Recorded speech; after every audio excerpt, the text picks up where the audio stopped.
Champions trophy খেলতে এই মুহূর্তে দুবাইয়ে রয়েছে বাংলাদেশ ক্রিকেট দল। ২০ ফেব্রুয়ারি মিশন শুরু করবে টাইগাররা। শক্তিশালী ভারতের বিপক্ষে দুবাইয়ে লড়বে শান্ত বাহিনী। তার আগে নাজমুল হোসেন শান্তদের উদ্দেশ্যে বিশেষ বার্তা দিয়েছেন বাংলাদেশ জাতীয় দলের সাবেক অধিনায়ক মাশরাফি বিন মর্তুজা। কি বললেন মাশরাফি, জানাচ্ছেন সহকর্মী শেখ ফরিদ।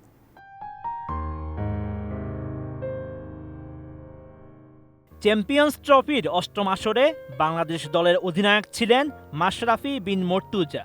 সেবার সেমিফাইনালে গিয়েছিল টাইগাররা। প্রায় ৮ বছর পর আবারও মাঠে গড়াচ্ছে চ্যাম্পিয়ন্স ট্রফি। এরই মধ্যে ক্রিকেটের সঙ্গে সরাসরি যুক্তও নেই মাশরাফি। তবে আড়ালে থেকেও চ্যাম্পিয়ন্স ট্রফি উপলক্ষে বাংলাদেশ দলকে বিশেষ পরামর্শ দিতে ভুলেননি ম্যাশ। ১৯ ফেব্রুয়ারি মাশরাফি তার ভেরিফাইড ফেসবুকে শান্তদের অফিসিয়াল ফটো সেশনের একটি ছবি পোস্ট করে দলকে শুভকামনা জানিয়েছেন।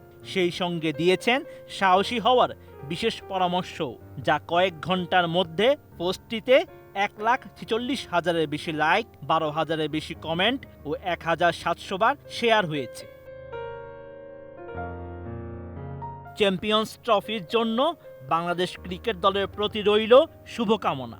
নিজের ফেসবুক পেজে মাশরাফি লিখেন, চ্যাম্পিয়ন্স ট্রফির জন্য বাংলাদেশ ক্রিকেট দলের প্রতি রইল শুভকামনা এবং সাহস ও দৃঢ়তার সঙ্গে খেলে যাও। শুভকামনা সবসময়। ৮ বছর পর আবারও চ্যাম্পিয়ন্স ট্রফি। পাকিস্তানের মাটিতে ফিরছে ক্রিকেটের বহুল প্রতীক্ষিত এই আসর। মিনি বিশ্বকাপ নামে পরিচিত ওয়ানডে ফরম্যাটের এই প্রেস্টিজিয়াস আসরেই বাংলাদেশ পেয়েছে আইসিসি ইভেন্টে নিজেদের সবচেয়ে বড় সাফল্য। ২০১৭ সালে মাশরাফির নেতৃত্বে সেমিফাইনাল পর্যন্ত গিয়েছিল টাইগাররা।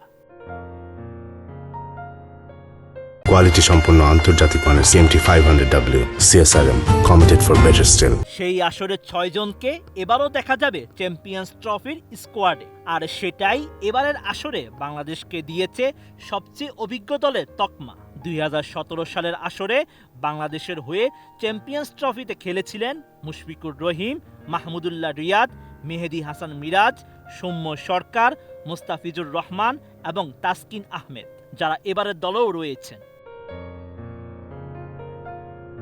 এদিকে জুলাই গণ অভ্যুত্থানের সময় সরব ছিলেন দেশের বেশিরভাগ তারকাই। তবে অনেকটা নীরব ভূমিকা ছিল মাশরাফির, যা নিয়ে কম সমালোচনা হয়নি। তিনি আওয়ামী লীগের সংসদ সদস্য হলেও সবার কাছে পরিচিত পেয়েছিলেন ক্রিকেট দিয়েই। তাই মাশরাফির নীরব থাকায় সামাজিক মাধ্যমে ক্ষোভ ঝেড়েছিলেন নেটিজেনরা।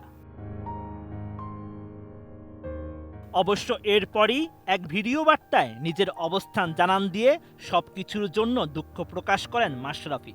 সর্বশেষ বিপিএলও খেলা হয়নি তার। এখনও অনেকটা আড়ালেই রয়েছেন নড়াইল এক্সপ্রেস খ্যাত এই তারকা। Sheikh Farid, ATN news.